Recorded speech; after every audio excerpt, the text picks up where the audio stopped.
The Golden Turtle Story. The Hung Vong dynasty continued for 18 generations before passing the throne to Thuc Phan. Nguyen Thuc Vong wanted to ask the 18th Hung Vong's daughter but couldn't. He felt resentment. Before he died, he told his descendants to take over Van Lang country to take revenge. At that time, Hung Vong trusted that he had powerful soldiers, so he neglected the affairs of the country and indulged in alcohol. Thuc Vong's nephew, Thuc Phan, learned about the situation and secretly prepared to wait for a convenient opportunity to bring troops to attack. Feeling defeated, he became angry and vomited blood, then jumped into the well and committed suicide. Thuc Phan captured Van Lang, renamed it O Lac, took the title Nduang Vong, and chose Phong Ki Land, now Phuc Yen, to build a citadel and permanent capital. But as soon as the wall was built, it fell down again at night, 3 times in a row, and the building never finished. Nduang Vong just set up an altar to pray. Then one day on the eastern road he met a god who informed him that an envoy from Tanjiang would come to help. Sure enough, the next morning, the king saw the god Kim Quy appear from the river surface. The Golden Turtle god told the king that the Water King sent him. Nduang Vong invited me back to the palace and asked why the king couldn't build the citadel. The god said, "This land, mountains and rivers are full of monsters. It was the monster in the mountain who destroyed the king's citadel." Afterwards, the god Kim Quy performed magic for the king to exorcise the goblins at that Dew Mountain, and then the newly built citadel would no longer fall. The citadel was built high in a spiral shape, more than 1,000 meters long, so it was called Loa Tan. Remains still exist today in County Loa Village, Phuc Yen Province. Before leaving, he pulled out a toenail and gave it to Nduang Vong, who told him to make a crossbow bolt to defend the citadel. Whenever there was an enemy, he would shoot it. One shot could kill tens of thousands of people. Nduang Vong took the god to the riverbank and watched until the Kim Quy god disappeared under the water. At that time, Qin Shi Huang was unifying China and began building the Great Wall, wanting to expand his territory to the south. General Tru Da led his soldiers to attack O Lac country. Nduang Vong brought out his magic crossbow and shot 30,000 Chinese soldiers in one shot, forcing them to flee in disarray.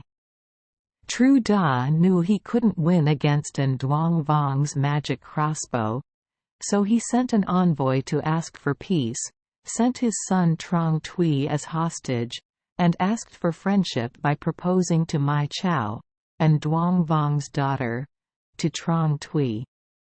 Unexpectedly, Nduang Vong immediately believed and agreed to marry his daughter and took Trong Tui to live with him as his son-in-law. Trong Tui loved his wife, but did not forget his father's orders, coaxed Mai Chao to show him the magic crossbow, then took the opportunity to exchange it for it. After that, Trong Tui asked Nduang Vong to visit home for a while.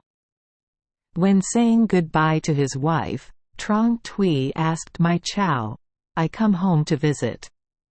If unfortunately the two countries are in discord and the north and south are far apart, how will we find each other?"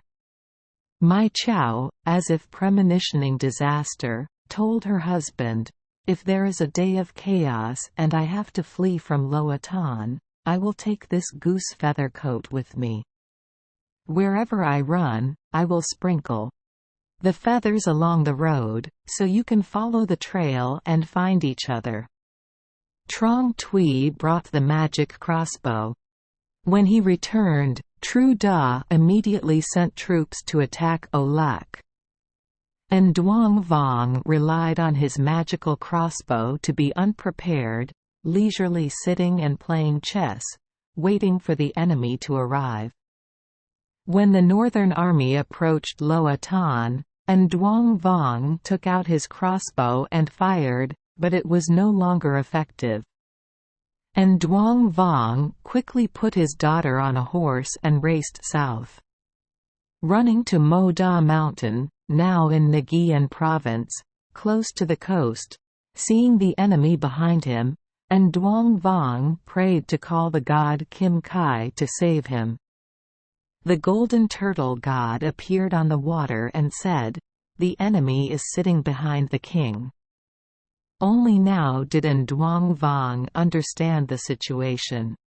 He angrily pulled out his sword and slashed Mai Chao to death, then jumped into the sea and committed suicide. Some legends say that the golden turtle god Kai parted the water for Nduang Vong. Trong Tui followed the trail of his wife's goose feathers and brought his army to Mo Da Mountain. He saw his wife's body lying dead on the shore. He mourned and hugged her, crying, then brought her back to bury her in the citadel. After that, Trong Tui jumped into the well in Loa Tan and committed suicide. Today in County Loa Village, in front of Nduang Vong Temple, there is a well, according to legend, where Trong Tui died in the past. It is said that Mai Chao's blood flowed into the sea, and the clams that ate it turned into pearls. Washing that jade in the water of Trong Thai's well and committing suicide will make it clearer.